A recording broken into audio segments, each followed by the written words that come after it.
बहुत ही एग्रेसिव है। अगर आपने डिफेंस मिनिस्टर की स्टेटमेंट सुनी तो उन्होंने सबसे पहले कहा इसका मुख्य मकसद है कि हिंदुस्तान की फौज को एक बेहतरीन, दुनिया की बेहतरीन फौज बनाना। वो शायद भूल गए कि समय हिंदुस्तान की फौज दुनिया की सबसे बेहतरीन फौज है और एक सबसे बेहतरीन फौज को एक ऑर्डिनरी फौज बनाने में कन्वर्ट करने जा रहे हो। 4 साल के लिए युद्ध आकर्षित नहीं होगा, लेकिन जबरदस्ती, क्योंकि बेरोजगारी है, कोई और नौकरी के साधन नहीं है, गवर्नमेंट किसी प्रकार के नौकरी के साधन को नहीं जुटा सकी और 40,000 लोगों को एक ही समय रिक्रूट करने जा रहे हैं, तो लोग आएंगे, लेकिन आने के बाद में बहुत ही जबरदस्त निराशा छा जाएगी, क्योंकि साफ तौर पे जानते हैं कि 4 साल के बाद में बिना कोई टर्मिनल बेनिफिट्स को उसको बाहर निकाल दिया जाएगा, उसको कागज के टुकड़े दिए जाएंगे सर्टिफिकेशन के लिए। आज का जो सैनिक है, लगभग 55,000 सैनिक जो है हर साल रिटायर होते हैं। वो बड़े सुपर सोफिस्टिकेटेड हाईटेक इक्विपमेंट को मेंटेन करते हैं, ऑपरेट करते हैं, उसके बावजूद उनको सिवाय गार्ड्स के, सिक्योरिटी गार्ड वगैरह की कोई और ड्यूटी नहीं मिलती, कोई जॉब नहीं मिलती, कॉर्पोरेट वर्ल्ड आपको नहीं लेगा और आप पैरामिलिट्री फोर्सेज जो है वो नए रिक्रूट को पसंद करेंगी, बजाय उसको जो फौज ने डिस्कार्ड कर दिया है, एयरफोर्स या आर्मी ने डिस्कार्ड कर दिया है। ऐसे में ये जो अग्निवीर हैं, वास्तव में ये देश के लिए बहुत बड़ी चुनौती के रूप में बदल सकते हैं, क्योंकि इनको बड़ी आसानी से रेडिकलाइज किया जा सकता है, इनको बड़ी आसानी से देश के खिलाफ किया जा सकता है, क्योंकि उनको साफ तौर पे लगेगा कि हमको आपने इस्तेमाल करके फेंक दिया है। सरकार का ये कहना है कि बहुत सारे जो युवा हैं उनको रोजगार मिलेगा इससे, और आगे आने वाले दिनों में खुद रक्षा मंत्री ने इस बात को कहा है कि इससे उनको 4 साल के बाद बहुत सारी मंत्रालय, PSUs और इसके अलावा जो राज्य सरकार है आगे जॉब देंगी। तो ऐसा नहीं है कि नौकरियां नहीं मिलेंगी। देखो, अभी हर साल जैसे कि मैंने कहा 55,000 से ज्यादा बहुत हाई स्किल्ड जवान जो है, ऑफिसर जो है आर्मी, नेवी, एयरफोर्स से रिटायर होते हैं। आपने रिसेटलमेंट डायरेक्टेड भी है, उसके बाद भी केवल 1 या 2% को आप लुक आफ्टर कर सकते हो।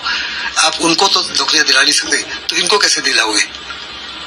फिर दूसरा, ये 4 साल के बाद में उस सिविल स्ट्रीट में जाएगा, ये 4 साल की उसकी जिंदगी तो बेकार हो गई, क्योंकि उसको आसानी से नौकरी नहीं मिलेगी। आज नौकरियां देश में है नहीं, हर एक नौकरी के लिए कम से कम 100 से एप्लीकेंट्स हैं, और ये कहना कि उसको सर्टिफिकेट्स मिल जाएगा और सर्टिफिकेट का बड़ा महत्व होगा, मैं उससे सहमत भी हूँ। दूसरा, जहां तक देश की एकता, देश की अखंडता, देश की सॉवरेनिटी, होमोजेनिटी का ताल्लुक है, उसमें भी बहुत बड़ा भागीदार नहीं हो सकेगा। मैं खुद फौज में इंक्लूडिंग ट्रेनिंग 41 ईयर्स रहा। एक अच्छा सैनिक बनने के लिए, चाहे आप इन्फेंट्री में हो या आर्मर में हो या आर्टिलरी में हो या एयरफोर्स या नेवी में, 7 से 8 साल लग जाते हैं। उसकी तो ट्रेनिंग ही 6 महीने है, और अपने 6 महीने के बाद में उसको भेज रहे हो सियाचिन में या ईस्टर्न लद्दाख में या अरुणाचल में या पाकिस्तान के खिलाफ, जहाँ पे उसके सामने जो है बहुत ही एक शूरवीर सैनिक खड़ा है।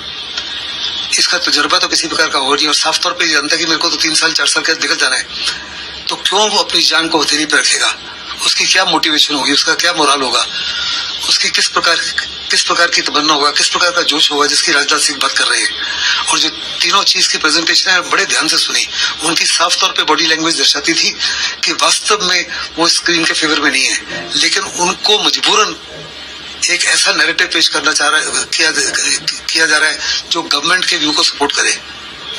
अनफॉर्चुनेटली हमने मानिक शॉ जैसे जन्म नहीं प्रोड्यूस किए जो सरकार को साफ तौर पे कहे ये जो है सही नहीं है और देश के हित में नहीं है।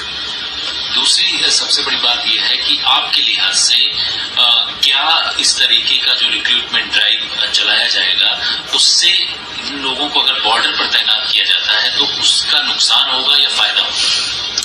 मेरे मुताबिक तो नुकसान होगा, क्योंकि ये किस्म से रॉ सोल्जर होगा। आप देखो, रशियन के सोल्जर्स किस माफी से मारे जा रहे हैं। दुनिया का सबसे बेहतरीन इक्विपमेंट है, हाईली सोफिस्टिकेटेड हाईटेक इक्विपमेंट है, लेकिन मैन भी है द मशीन का मोरल नहीं है, मोटिवेशन नहीं है, उसकी लीडरशिप पुअर है, उसका लॉजिस्टिक मैनेजमेंट पुअर है। तो इसका भी ना तो नमक है, ना नाम है, ना निशान है। इसको किसी की परवाह नहीं, इसको परवाह केवल और केवल है अपनी जान की, अपनी फैमिली की, और ये चाहेगा कि किसी ना किसी तरीके से 3 या 4 साल पूरे करे और सिविल स्ट्रीट में दोबारा जाए। अगर इसको पता हो कि अगले 15 साल तक इसको नौकरी करनी है, तब तो वो अपनी जान को हथेली पर रखेगा, नहीं तो क्यों जान को हथेली पर रखेगा। दूसरा, उसको आपने क्या ट्रेनिंग दी है? जैसे कि मैंने कहा कि एक आप राफेल जहाज चलाने के लिए, SU-30 जहाज चलाने के लिए 7 से 8 साल, मैं खुद पायलट हूँ, 6-7-8 साल लग जाते हैं to be able to become a effective pilot. और वो पायलट जो हवाई जहाज को भी चलाए, उसके अंदर जो वेपन सिस्टम्स हैं उनको भी चलाए, दुश्मन को भी पहचाने, उसको बर्बाद भी करे, ये सारी क्षमता देने के लिए इतने साल लग जाते हैं। उसको तो आपने क्षमता दी नहीं, लेकिन मैदान जंग में भेज रहे हो, तो क्या करेगा? कमांडिंग ऑफिसर जो है काफी से ज्यादा एक किस्म से मुश्किल में पड़ जाएंगे कि इसको कैसे इस्तेमाल करना है। क्या ये दूसरे लोगों के लिए लायबिलिटी होगा?